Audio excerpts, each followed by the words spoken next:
Hi, and welcome to our India Giving Day IPA webinar in our series Critical Dialogues. The title of this webinar is Philanthropy 2025, Hopeful Trends and Emerging Best Practices. I'm Alex Counts, and I'm the Executive Director of IPA. And when we set the title for this, we didn't really realize that the humanitarian sector was going to receive such a gut punch, really. But we've adjusted our format, and we will address those issues and others. But I think we also should bear in mind that beneath the surface, humanitarian and development work, there are some very hopeful trends underneath the surface and some emerging learnings about how to be the best philanthropist you can be.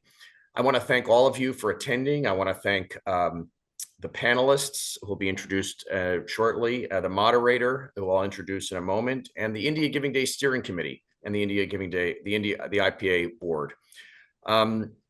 We are nearly halfway through early giving period of India Giving Day process that it culminates March 14th. I hope you all will find ways to engage with India Giving Day, with the charities of your choice, through peer-to-peer fundraising, through attending online events and in-person events that are happening around the country, and find a way to engage that really excites you.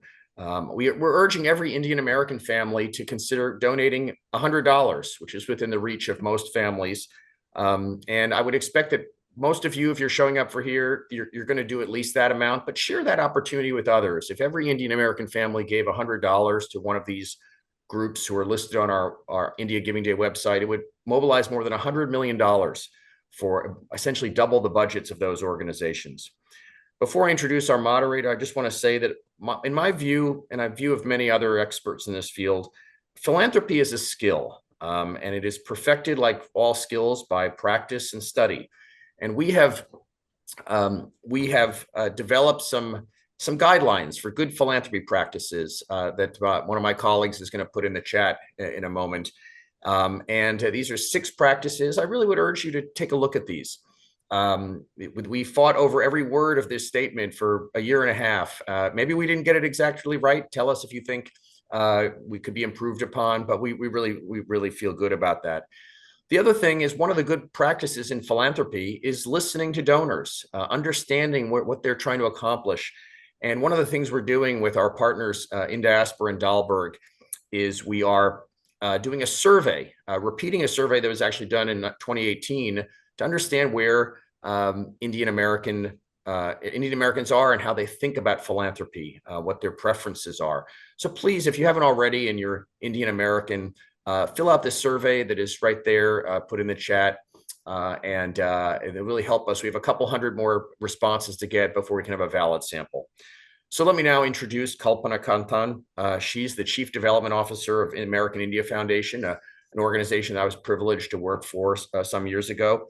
She oversees the philanthropy and fundraising in the US and in India, and also marketing. She's a member of the global leadership team of AIF, and her career spans higher ed, nonprofits, consulting, media, journalism, and more. Also, she is a terrific contributing member of the India Giving Day Steering Committee, and she's a good friend. Kalpana, over to you. Thank you so much, Alex. And thank you, everyone, for joining. It is my pleasure and honor to be part of today's discussion and actually get to speak with the two wonderful panelists that we have. So without further ado, let me introduce John and Ingrid. So John Palfrey is the president of the John D. and Catherine T. MacArthur Foundation, one of the nation's largest philanthropies with assets of approximately $8 billion and offices in Chicago, New Delhi, and Nigeria. Prior to joining the foundation in 2019, John had served as the head of school at Phillips Academy, Andover, where, among many different things that he did, he was instrumental in the creation of the Tang Institute, which seeks to reform and democratize excellent teaching and learning.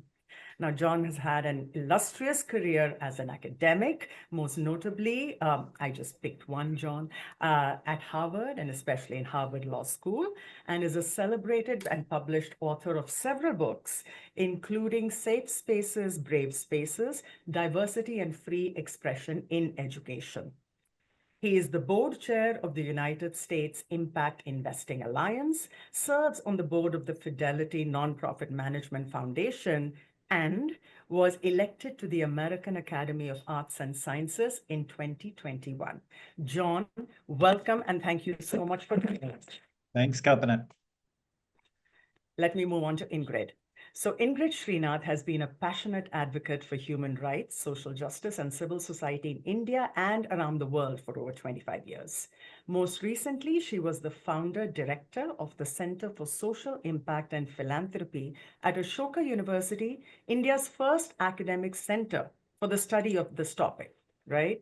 Her career has been long and illustrious as well, including tenures as CEO of Child Rights in You, CRY, Executive Director of Childline, and she currently serves as the chair of the Resource Alliance, board chair of the Resource Alliance, and vice chair of the Co-Impact Philanthropic Funds.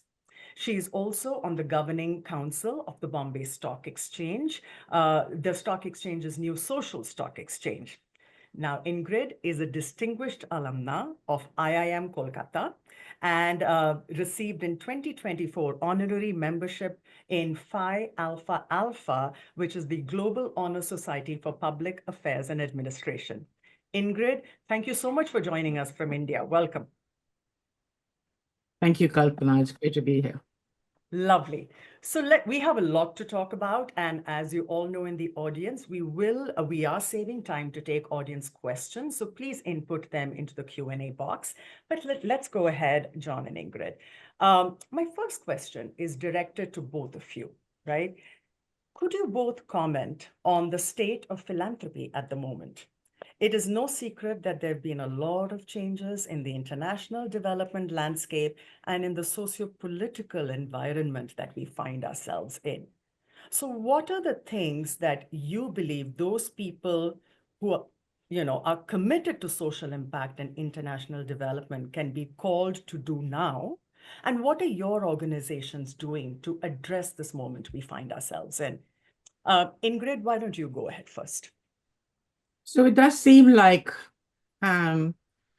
we've had more happen, a bit like Vladimir Lenin's quote, right? Some years, nothing happens, and then in a week, a year happens. The last couple of weeks have certainly seemed like that.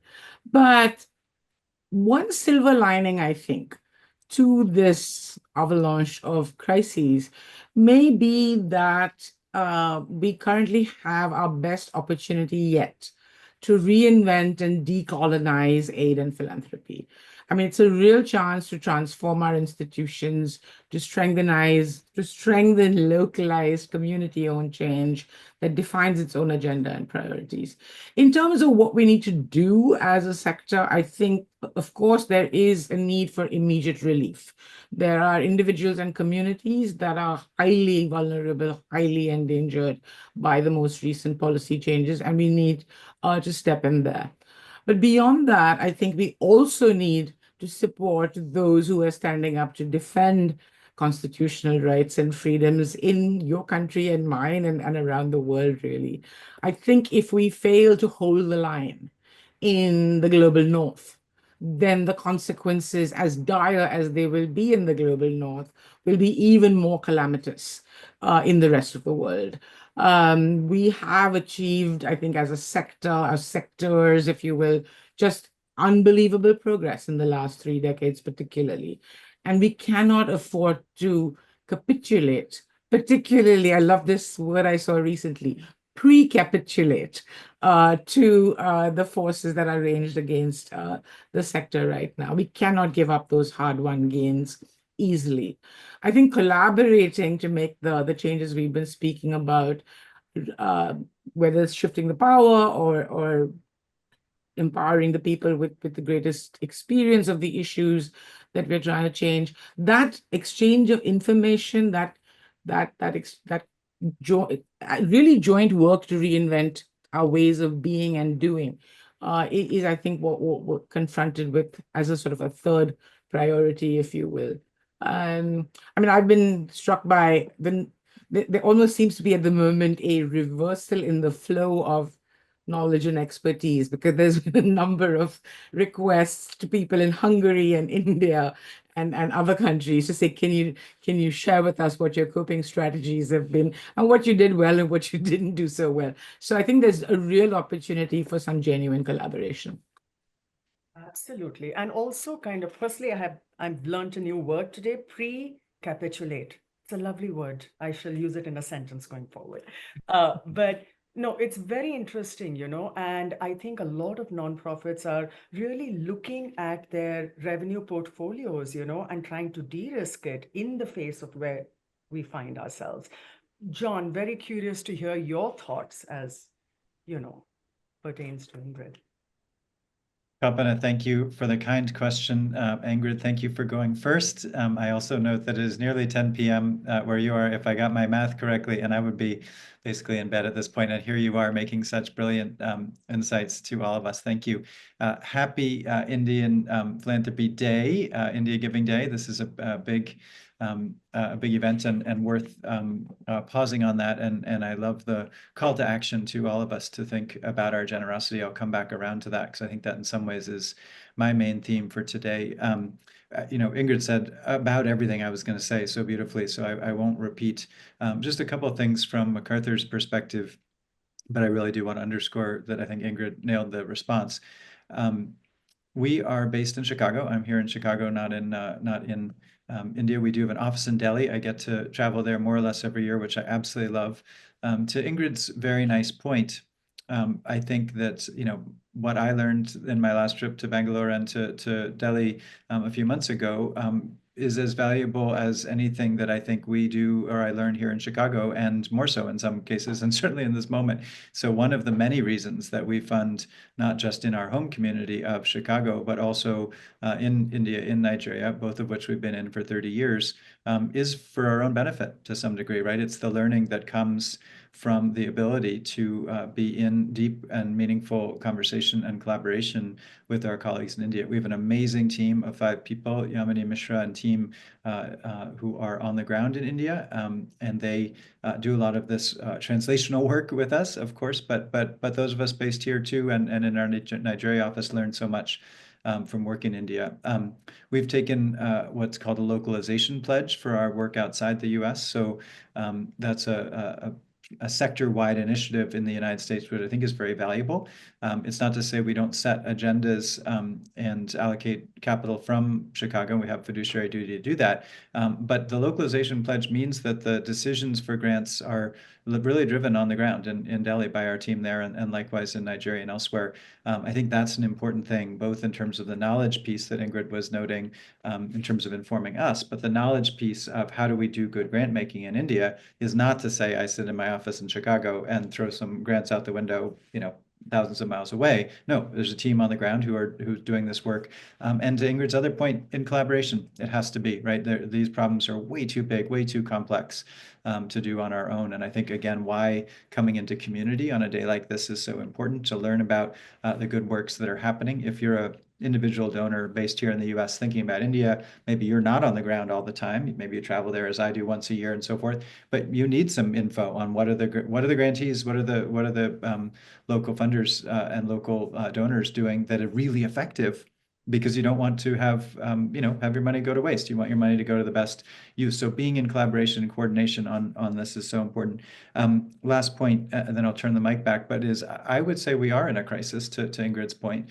We're in a crisis, which is interesting though, as compared to the crises, say, of a global pandemic, as compared to, say, a crisis of a financial disaster in 2008.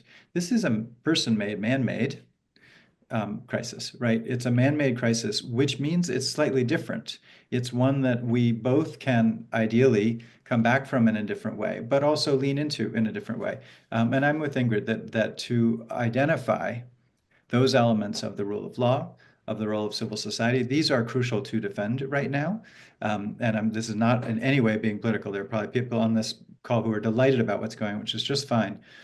But I think the point is there are certain things, particularly around the rule of law, particularly around the role of civil society, that must be defended in the United States, just as it must be defended in India, just as it needs to be defended or has been defended or will be defended in Turkey. We are one people with that. And so one of the things that MacArthur Foundation has done in the last week or so is we voted as a board to increase our payout during this period for 2025 and 2026. So this doesn't relate to individuals because you can give as much, well, you should give as much as you can. With foundations, big foundations, legacy foundations, we have in our charter this word perpetual often. We do. So it says we need to be in business perpetually. How do you do that? You invest your endowment, you give out endowment proceeds, but you have a fair amount of flexibility in terms of how you spend money each year. We typically will do about 5%, which is the IRS minimum. We've committed to our floor, not a ceiling, but a floor to move up to 6%. May not sound like much, but for us, it's about $150 million that we will spend in addition in 2025 and 2026. Some of this, to Ingrid's point, is going to go to those who might otherwise go out of business. We really need to support our grantees to make sure they get through a funding crisis, USAID and so forth. And some is going to go towards supporting civil society and the rule of law. And how do we ensure that we are investing in our own? And frankly, that's the oxygen mask here in the US, putting on the oxygen mask to make sure our systems work. Because of FCRA and so forth, we do less of that work in India, but still supporting the great organizations that we support in India is going to be more important during this period too. So thank you for the invitation to comment on the state of our sector, and I hope others will join us. We call it Set It at 6, but anybody who's deciding to spend more, I think, is or give more, is, I think, doing the right thing right now. Okay, Set It at 6 sounds great too. But John and Ingrid, I want to thank both of you for so articulately, kind of bringing home the importance of certain transcendental values that actually are politics agnostic. For example, the need for human services, the need for social services, the need to devote some of our time, energy, and resources into social impact. This need is there regardless of the political situation or any socio-political movement we find ourselves in. And for everyone who's listening to kind of zero in on that, the needs exist. What is it that each one of us can do? And, just going into the essence of the need, I think, is a very important thing to do in moments like this. And John, you actually touched upon points that give me a perfect segue to the next question, which is, MacArthur is a very established giving institution, right? But as the philanthropic landscape evolves with new players, from new high net worth individuals, for CSR, corporate social giving programs, regular corporate giving programs, and new institutions, how can emerging philanthropists make a meaningful impact in international development, and notably in India? I will try and move it to India a little bit because that's the context we're speaking in. And how do established institutions like MacArthur collaborate with these newer funders to really scale impact effectively? Kalpana, thank you for the invitation to mention this way of working, which I think is so important. I call it collaboration at scale, which is to say, let's just take some of the issues that may appeal to people on this webinar. Again, regardless of your community, it could be in the US, could be in India, could be elsewhere. Poverty alleviation, alleviating human suffering, bringing people up from lower class to middle class lifestyles. Climate, people think about it differently, but it's something we do very much in India and the US as well. These are very complex issues. Future of AI, something we work on. And no one of us, no matter how big we are, can take it on our own. And Ingrid's key point about knowledge, the knowledge of how to deal with that is going to be in different places. So I think, those of us who are white and northern, who are not indigenous to a particular place, may not have don't have that indigenous knowledge, as an example.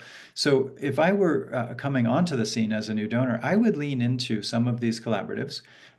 We work with, say, the Edelgive Foundation in India on collaborative work in climate, as an example. Ingrid and Co-Impact would be a great place to start, and I suspect would adopt some new partners.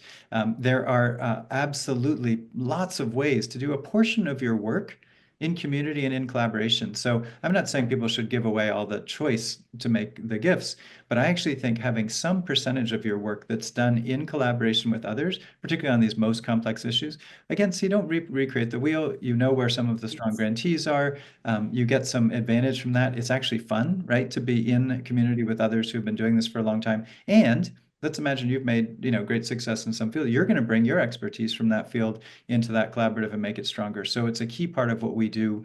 Our India team leans into that too, but we do it everywhere we go, and it's necessary, I think, as we all try to address these really complex problems. And John, it's like what they say in business school, right? If you're running an organization, keep doing what you do well. And if you're an investor, invest in organizations to support them to keep doing what they do well. So exactly. Right. So Yeah. why reinvent the wheel? Absolutely. There's so much good work happening. Absolutely. Ingrid, my next question is for you, right? And it's very India focused. Now, India has a long and really rich tradition of giving, which is deeply rooted in spiritual alignment, culture, heritage, and religion, However, strategic philanthropy, as we know it here in the West, is still emerging.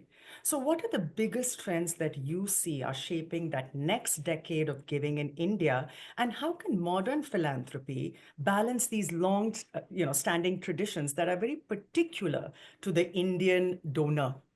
And how can they move hand in hand towards a more strategic way of functioning for the greatest impact? So sadly, I think the role Indian philanthropy has settled for right now is that it wants to assist government to achieve development goals by incubating models that they hope the government will then take to scale. Not a bad theory of change. I just worry that it's everybody doing that and nobody doing anything else. So I think if we were to, sort of build on your idea of India's culture and India's heritage, then I certainly would like to see more diverse models of giving in India rather than everybody taking this well-trodden path to I will build a better mousetrap and the government will beat a path to my door. I think also we need to learn from the only entities that have actually made this model work have been the grassroots movements. There's been actually very little success of philanthropy-driven models getting adopted at a national scale and taken to scale by government. But if you look across the movements for the right to education, food, work, right to information, and now social protection for gig workers, for example, the only people that have made that stick and made it work at a national scale have been the grassroots movements. I sometimes get really criticized for saying that all significant change in India happens despite philanthropy, not because of it. But that I'm being facetious. So I think, looking at their model, which is perhaps even working in concert with them, because there's stuff that is more conducive to the more technocratic philanthropic model, which includes research, which includes technology, which includes analysis or AI, etc., etc. But then there's the sort of people that build the political will for change, move what the Overton window, if you can, make certain kinds of policies not just acceptable, but must do. So at Civicus, we used to, where I worked, we call this moving from political won't through political can to political will and then political must. And the people who can do this best are the grassroots movements. So how can we collaborate with grassroots movements to amplify both capacities, the capacities of sort of more technocratic philanthropy with this grassroots approach? I think the third thing I think that is worth thinking about in India is there is this ocean of giving to faith-based entities. Okay, I mean, giving to secular NGOs is, I think, about 3% of the pie. 96 or 97% is religious giving. And the two sectors act as if the other does not exist. We don't include them in our convenings or in our strategizing or in our outreach, and they don't talk to us. So they're another incredible force multiplier. Not just on access to communities and that sort of thing, but also in the shifting of social norms. I want to talk about this small group of women in Mumbai. They belong to a Muslim community called the Bohras. And one fine morning, these 5 women decide that they've had enough of female genital mutilation in their community. Right? They have no masters in social works, no things in public policy, no philanthropy background. They organize and try to convince other women in their community to get behind this campaign. Before you know it, they've got fatwas from imams in multiple countries banning the process. That's a in many ways much more efficient theory of change than anything we're doing in organized philanthropy. And I think it only comes from respect, first of all, across these divides, across ideological divides, across faith and non-faith divides, across in India, we have enough divides to populate the planet. But it comes from the sense of mutual respect and the belief that each of us has something distinctive and unique to bring to these problems, and that only by working together we can solve. So finally, I think that it's not just outreach to faith-based communities, but what can we learn from faith-based entities about fundraising, for example? I mean, they're clearly, doing 100 times better than us. So growing this retail, as we call it in India, the retail giving pie, I think is one of the biggest opportunities on our doorsteps. As prosperity increases, as poverty decreases, there's a larger and larger percentage of Indians with the capacity to give. And what we need to do is expedite those learning curves, right? So they don't just give to their family and friends and household help and so on, but that they think bigger, are more ambitious in their giving, are more thoughtful about their giving. And I think one of the things that philanthropy can do better than anyone else is to invest in NGOs' capacity to raise money from the public. Yes. Dara Lamash wrote a fantastic piece this week on this being he used to run, well, he's been at OSF and Atlantic Philanthropies and other places. And he writes that his greatest regret now, looking back on his work in the philanthropic sector, was failing to build grantees' capacity to raise money to diversify their fundraising.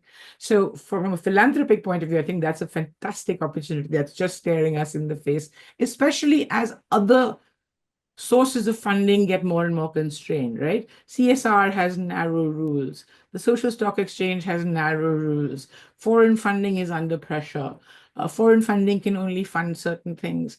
So the need to mobilize our own public for all of the many causes that we espouse, I think it would be a fantastic thing to do. And it's being done. I mean, there's some ridiculously successful examples in esoteric areas. Internet freedom. Okay. I mean, this is not a topic you think you can go to the public normally to raise money for. But that organization raises all its money through crowdfunding. It's a small budget, relatively speaking, but the fact that they're able to do it, I think, speaks for itself. They can they can turn the most complex policy issues, net neutrality and data protection and so on, into a Shah Rukh Khan meme. More power to them. No, this is very interesting, Ingrid. Let me ask you this, looking at the whole faith-based space, and how people give very generously and their reluctance to invest in secular nonprofits. How much of this has to do with trust? And, we talk so much here in the West about trust-based philanthropy. We are lucky to have donors who trust in the integrity of our work and in our capacity to deliver. And if you can just touch a little bit on that space in India, which, maybe there is something to do with trust over there, and what can be done to build that trust? I had this conversation with my mother once. This is when I was still at CRI. And she was also a donor to CRY. And she says to me, Ingrid, I haven't received my annual report yet from CRY. So I was like, how much money did you give to CRY? And it was X. And then I was like, how much money did you give to the church? And it was, 100X or something. So I said, when was the last time the church sent you an annual report? And she's like, that's entirely different. Searching, right? Yeah, right. Yeah. I So hear you. Yeah. but it's not just I think that there is a trust issue. So we in the secular space, we have to earn our trust rather than be bestowed with it automatically. Um, and there are ways clearly of doing that because there are organizations in India and globally that have built huge supporter bases in faith-dominated spaces. Um, but the second one, I think, is habit. A lot of religious giving is habit-driven. It's Mhm. every time I go to the church, the temple, the mosque, there's zakat, there's tithing, there's so there's festive giving, there's giving at the birth of a child, there's giving on the occasion of a marriage, there's giving when somebody dies. So I think if we're going to be as successful as them, we're going to have to get to know our prospective donors in a way that allows us to integrate into their lives in this way. And I think AI in particular offers us like some immense possibilities for this very customized sort of ask, for this very personalized kind of ask. Our tone and manner, the metaphors we use. I'm appalled by the average emailer that I get from the average NGO. It's so jargon driven. I don't know what they do, and I'm from the sector. I sometimes Mhm. organizations I know well, I'd be like, really? That's what you do? So we need to get much more creative about the metaphors we use. And this is, you can learn this from politicians just as well as you can learn it from the faith sector. The Yeah. ability to connect Yes. by referring to stuff that's part of everybody's everyday life rather than I don't think anyone ever gave money because you berated them or guilted them into giving money. I think especially in India, sometimes, in the West, I've been told by fundraising experts that we have to show these children in these abject situations in order to get people, to shock people into giving us money. In India, we have no need for that. The poverty surrounds us. We're immersed in it. So here, I think we tend to give more to stories of hope and change rather Yes. than Yes, absolutely. so many million children are going to die from blah, blah, blah. It's Yeah. not the statistics. It's not the jargon. It's much more about what is the difference that you as an individual or a family can make. And here's Absolutely. evidence that we can help you make that happen. Absolutely. Absolutely. No, very true. Very true. Thank you so much, Ingrid. This kind of dovetails nicely into my next question to John and to you, Ingrid. But we've spoken so much about collaboration, right? And we've spoken so much about how let's not reinvent the wheel. Let's use the knowledge that already exists from those who are the experts on the ground. So as philanthropy kind of moves towards this very strategic yet collaborative model, what do you see, John, as emerging best practices that individual and institutional funders can kind of buttress their giving on? Do you have examples, anything you'd like to share over there? And I do want to ask this in the context of IPA's, 6 rules to give by, as I call them, right? I mean, which are very sensible, and actually make a lot of sense. And I'll just read out a couple. I think they'll put it in the chat as well. Focus on institutions, not projects. Fund where the need is the greatest. Focus on metrics that matter most. 6 rules to give by, really, as I call it. So, what do you think could be some really excellent collaborative approaches between individual and institutional donors? Kalpana, thank you. And I've learned many things already this morning. One is that I could listen to Ingrid all day long. She's amazing, smart and Yes. funny, and wise, wise, wise. So I would just underscore everything she said. Yeah, there's so many good examples, and I love these 6 rules. I think they're very thoughtful. And, I think just as a general rule, sometimes people think giving money away is easy. And yeah, I mean, look, to write a check is easy on one level, but to do it well is actually really hard. And it's just, the capital allocation, like other capital allocation people have made in business to earn the money, it's equally tricky to do it well, is my view. And so don't start from scratch, build from the great strength that you see here, or the great strength that, foundations you admire or others do. So think about the Ford Foundation, think about others who have been doing this for a long time, and, lean into some of the strategies that have been well proved based on, incredible work and your, counterparts in India. Some specific examples you asked for. Yeah. So this morning, a affiliated organization with us called Lever for Change, staff are part of the MacArthur team, but they're an independent organization. They've been working for the last 5 or 6 years to leverage money from others to give money away at scale. And so the idea is to have a platform that helps people to say, I want to work on a particular topic. So one is trust in institutions. That's one of the challenges out there now. A donor, an individual, Reid Hoffman in this case, has said he'll put up $10 million for the best idea on trust in institutions. So we've had, I think there are many hundreds, I think maybe 900 applications, something like that already in, of people. They are coming up with amazing ideas for how to do trust institutions. Probably one will get a $10 million grant. There are probably 949 other ideas. Okay, let's call 900 of them good ideas. 49 are not so good, but in any event, I'm making it up, obviously. But some of these ideas go into something called the Bold Solutions Network. This is an online, free, and open system. And you can see ideas that have been vetted very well by a group of very wise people, like Ingrid, may have been a wise head for one of these challenges quite sensibly. And if not, we'd love to have you. And that helps other donors see things that either were funded or would have been funded were there more money. So the Bold Solutions Network would be an example. But what's exciting, with not that much capital from MacArthur and other partners, Pivotal Ventures and others, this effort, Lever for Change, as of this morning, has leveraged $2.5 billion in giving, with a B, billion, since 2019, of people who are following on other grants that have been made and jumping in. So the opportunity is there, just as a sense of how to join. You could say, I've got $10 million and I would like to do a challenge.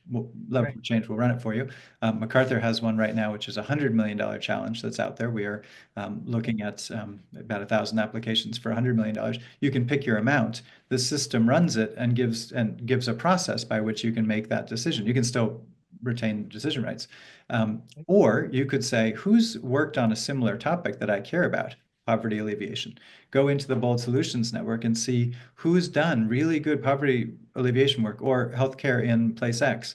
And you can find vetted ideas that are shovel ready, that are ready to go, and where people have looked already at their effectiveness, and that all of them are seeking additional capital. So I think this is just an example, again, called Lever for Change, where at scale we can work. And there are people from, yes, India, from all over the world who have been involved in this.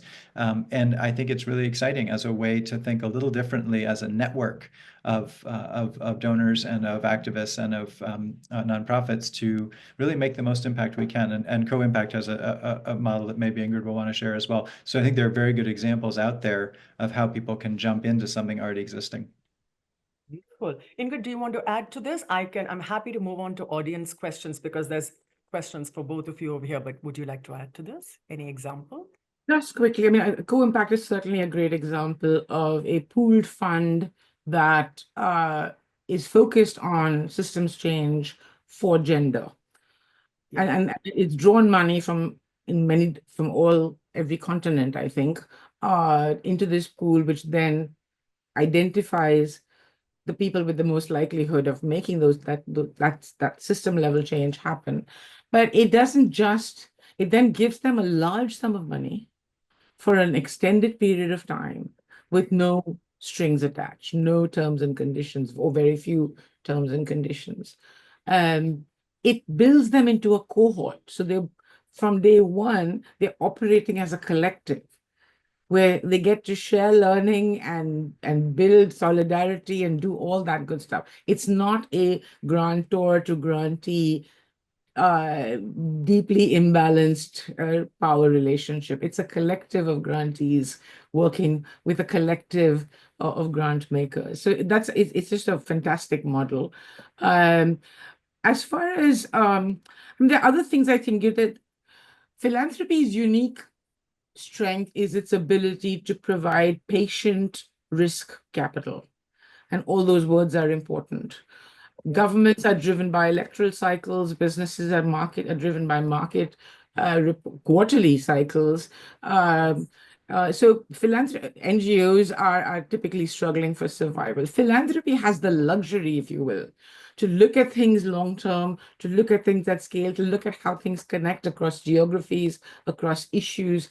And it's the only entity that has that capacity to make big bets, to make long-term bets, and to do the stuff that may well fail, because there's no incentive to fail in government. There's certainly no incentive to fail in business. In philanthropy, you have the luxury of trying 8 different things, and even if 2 of them work, and they work impactfully. So you must leverage that and we have to, as philanthropists, hold each other to account, because nobody else can hold us to account. All of our legislative systems, our regulatory systems are designed to ensure philanthropic freedom and to ensure that nobody can control the sector. So we must use that latitude that philanthropy is given to do the stuff that nobody else can and keep each other honest.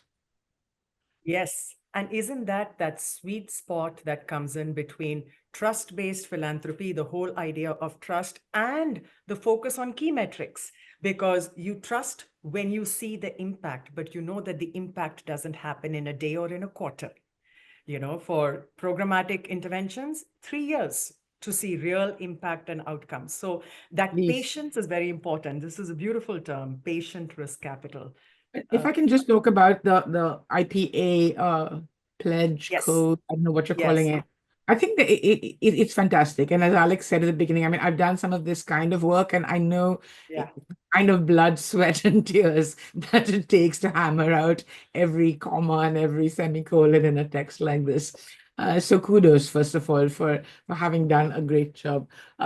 It's something that Indian philanthropy hasn't been able to do domestically yet. So maybe that's something you want to share with your counterparts in India. But the only thing I would add would be, and I've discussed this with Alex previously, which is add something in the area of governance. I think norms around transparency, norms around public accountability, and norms around inclusion of people who have the lived experience of these problems we're trying to solve on our boards, in our leadership teams, in our program teams, I think would make a huge difference to the effectiveness of our giving. Wonderful. Have made a note of it. This is great. I could go on. I actually have a lot more questions, but I shall halt because we have questions from the audience, and I'd like to get to as many as possible before I welcome Deepak. So let's look at this. Here is a question that says, as the public pushes for philanthropy to fund more and fill the gaps, which we spoke about, how do you also step up your vetting process to ensure grantees are not misusing funds or otherwise misleading you at the expense of all the other potential recipients? John, would you like to take this first? I would. It's such a good question. Whoever asked it, thank you for raising this up. I think a lot about this. I mean, first of all, I think the answer is we are society's risk capital. It's fine to take risk. Sometimes the money will not be as well spent as we'd like. That's true in any other form of commerce, and it's going to be true here too. You're going to have failures. Frankly, if you don't have some failures, you're not taking enough risk, in my view. That said, due diligence is very, very important. So we in philanthropy have been asked by nonprofits around the world to practice what's called trust-based philanthropy, which is to say, and Ingrid referenced this earlier, to give a large grant with as few strings attached as possible, which is long a run as possible, ideally renewable, with no reporting, et cetera, et cetera. Okay, that's what we've been asked to do. And MacArthur does some of that, which is to say our MacArthur Fellows program, for those who don't know it, we choose about 20 to 25 individuals a year. They do not apply. We give them $800,000 US over 5 years, no strings attached, no reporting. They didn't apply. They don't have to do anything. It's just trusting in the creativity that they will unleash. How can you do that? It's due diligence. It's a process by which not just staff, but peers in the field are out there assessing the work and looking at the impact and the likelihood that there will be future impact. So I think the answer to this is we should have trust-based philanthropy. We should do lots of good diligence up front, and we do have to move quickly while we do the diligence, of course, not making it too onerous. And then also require on the other side trust that goes two ways. This is too often not discussed in this setting. And Ingrid, this beautiful point about the reporting. It's not so much about the reporting, it's about the trust, which is to say, if I at MacArthur write a check to you for 5 years with $800,000 and you go off and do something unlawful, you have violated my trust. If you go off and do something completely unrelated to what we thought you were doing otherwise, you can do it. We're not going to pull it back. We're just not giving you another grant, right? You've lost my trust. So what I would ask of our colleagues in nonprofits is fine, demand trust-based philanthropy, demand this kind of additional money. Right now, the money is crucial, and I'll come back to that. It is important that we all give more money right now for a variety of reasons, so things don't go to business, and earn that trust back. Yes. Beautifully said, John. Yes, fully agree. I think people underestimate the importance of trust when it comes to making investments of this sort. You are investing in the possibility of an outcome, and once that trust is betrayed, you're right, you're not going to make another grant. I want to ask this next question of both of you, Ingrid and John, because it looks at the other side of the socio-political climate. So this question is, could you please share your thoughts on the future of careers in the social impact space?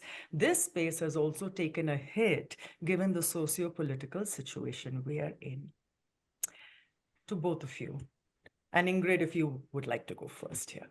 So India, at least for now, is still this burgeoning market for civil society and philanthropy, despite whatever setbacks there have been. It's certainly not at all unduly affected by USAID in particular, or for that matter, by the cutbacks in ODA in Europe. And so there's no significant financial impact of this current crisis in India. There will be some ripple effects as other funders like MacArthur, for example, redeploy funds based on a new set of priorities, and some of that may affect Indian organizations. But and the canvas grows here every week, literally. So you've got more, but 196 billionaires growing at 16% per annum. That number is growing at 16% per annum. 130,000 crores of private philanthropy growing at 10%, let's say conservatively per annum. A large part of that is CSR. And so what you have is much more diverse roles available. There's sort of the role in the foundation, which could be a program manager or could be a fundraiser or whatever. There's the role in the CSR entity, which now, it mandatorily must spend 2% of their net income on philanthropy. And so it grows at the rate that profits are growing in the private sector, which is a sizable growth every year. You've got this large growth in high net worth individual giving as well, high growth in retail giving. So it's really quite different as a scenario. And the roles are not just program roles or fundraising roles or community mobilizing roles. There's roles in legal support, in auditing, in finance. The Social Stock Exchange is trying to create a whole cadre of impact auditors who will independently certify audit at NGOs. So it's not just more jobs, it's newer types of jobs. Data, I mean, there's such a huge demand for data, anything to do with data at the moment, technology of other kinds. So I think there's just research, you name it. So I tend to look at it as a 3-dimensional matrix or a Rubik's Cube, if you're more familiar with that. And you almost try to want to pick, where do you want to be on the scale spectrum? Do you want to be, have intimate contact with your grantees, or do you want to, operate at a much more macro level? You want to do policy and that stuff. Do you want a very unstructured environment or a highly corporatized, structured environment? And they both have their advantages, and there's a spectrum in between. And how much money do you need to make? Because we all have commitments and responsibilities. We need to acknowledge that. So really along those 3 axes, I think you can find your sweet spot and then focus your your job search in that sweet spot. Yeah, yeah. Excellent advice, Ingrid. John, what would you advise?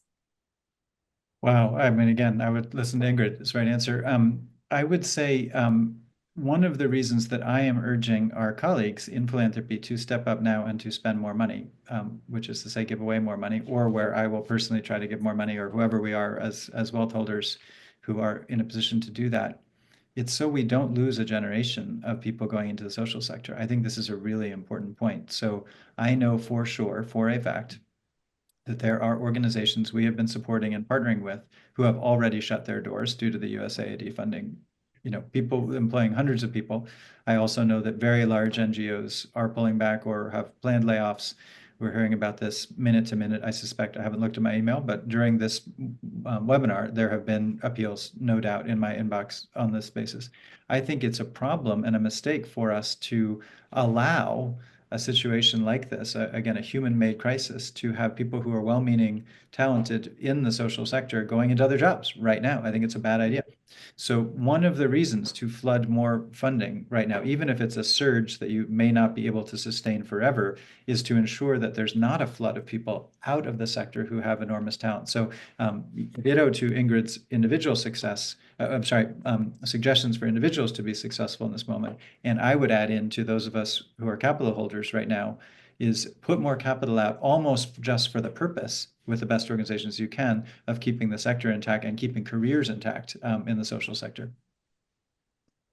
Yeah, absolutely. Oh God, I could listen to both of you all day, but I am looking at time, and I'm going to take the liberty of asking one last question that popped up in my mind to both of you, without thinking too much, John and Ingrid.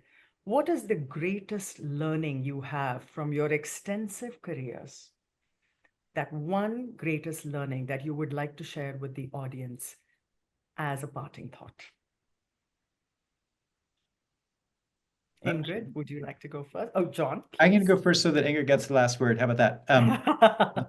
I'm going to choose something actually from education, but I think it bears repeating in the social sector too. When I was head of a high school, including some wonderful young people from India, both Indian Americans and Indians from Delhi and elsewhere, one thing I realized that the most valuable thing we can do as adults, teachers, mentors for young people, particularly people 13 to 18 or whatever we were dealing with, adolescents, it wasn't the mathematics we teach them or the literature. It was to teach them that we believe in them, to convince them that we believe in them and what they can do. And I think this is a moment for philanthropy also to convey to the social sector of which we are a part and which we support that we believe in the social sector, and we have to demonstrate that. I think the simplest and easiest way to demonstrate that is increase your giving and do it in a trusting way. And then get out of the way to the greatest extent you can, with the caveat I gave earlier about, trust needing to go both ways. But I think to convey our belief in the social sector and to undergird that with cash is what we can do right now. Beautifully said, John. Ingrid, I would just love want to to hear endorse everything that John said. For me, I think because I came from the private sector, with all the hubris of all that MBA nonsense, I had to unlearn a lot when I came to the sector. And I was lucky to have an organization like CRY, which, could make that, help me make that transition. But I think for me, the hardest thing to learn was to accept in my gut at a visceral level that the communities we served had the knowledge, the wisdom, and the capacity to change their situation in the direction they wanted to change it. And we had to trust that capacity. We had to literally seed design and decision making to including in ensuring our own staff that came from those communities so that they had that deep empathy with the causes that they were funding. And if you don't believe that, I really think you're going to waste a lot of money in doing stuff that, your left brain is telling you worked for you or works in business or worked in government, but absolutely doesn't. Go by the real evidence. Don't go by superficial evidence like headcount and cost per beneficiary and that sort of stuff. Go by the evidence of which organizations and which individuals have actually made change happen at scale, sustainably. Oh God, beautiful. Alex, my only request is next time, please give us a minimum of 2 hours for a discussion with John and Ingrid. That is my only thing to say at the end of it. John and Ingrid, cannot thank you enough. This has been amazing. I now want to introduce quickly Deepak Raj so he can close this wonderful discussion that we've had. Hi, Deepak. So Hey, Deepak Kalpana. Raj is a friend also, so forgive the informality. He's the founder and managing director of the New Jersey-based private investment firm, Raj Associates, with investments in real estate and public and private securities. Another person with a very illustrious career with a long track record at Merrill Lynch. But I will talk a little bit more about his investment on social impact and his trust-based philanthropy. Deepak was elected chairman of the New Jersey State Investment Council in 2019, and he has wide-ranging philanthropic interests. He previously served as the chairperson of Pratham USA and is currently still on their board. I will say he is a generous donor to the American India Foundation, and he's also the chair of the India Philanthropy Alliance. He is the founder also of the Raj Center on Indian Economic Policies at Columbia University with his wife, Neera, and is a co-founder of Indian American Impact. Over to you. Thank you so much, Kalpana. And just wow, what a great webinar this has been. Many thanks to you, John and Ingrid, for participating in this. Just terrific comments, a lot to learn from both of you. And I would repeat what Kalpana said. Love to have longer conversation on this as you go forward. I just want to officially take the moment to thank MacArthur Foundation, who, along with RIST, have been very instrumental, have been very critical to the success of IPA and also IGD. They've been very generous contributors, and I'd like to recognize that. Thank you so much, John, for all the help. And Ingrid, just as Kalpana mentioned, I've been part of Pratham for many years, and I would just like to note that both of your comments on collaboration and grassroots. It is very important to combine those two things. And in Africa, as an example, thanks to Co-Impact and JPAL, Pratham has worked with many NGOs in Africa. And I think that in the last 2 or 3 years now, we are up to 5 million children who are reading better and writing better and doing better math because of this effort. So it is really incredible, how this collaboration can work, across the board. In terms of the environment, I think, everybody has talked about that. And I think the criticality of individuals and foundations giving even more, and it is even more important in this environment. And John, it is very encouraging to see that MacArthur has increased your funding very quickly. It's great you can make decisions that fast to spend $150 million. I think that is fantastic. Talked about collaboration. IPA is an example of that. A few of these institutions came together a few years ago. It's been my pleasure to serve as a chair of IPA. But all the progress that we have made, has really been on the shoulders of Alex Counts, who is the executive director of IPA. The organization has become quite effective, and it is really gratifying to see the impact that we've had. Third thing I would mention is the IGD. IGD is coming up. This is the 3rd year. There are many organizations who are promoting it. So thank you for doing that. Thanks for bringing in your network. Thanks for participating in it and putting a spotlight on India's development.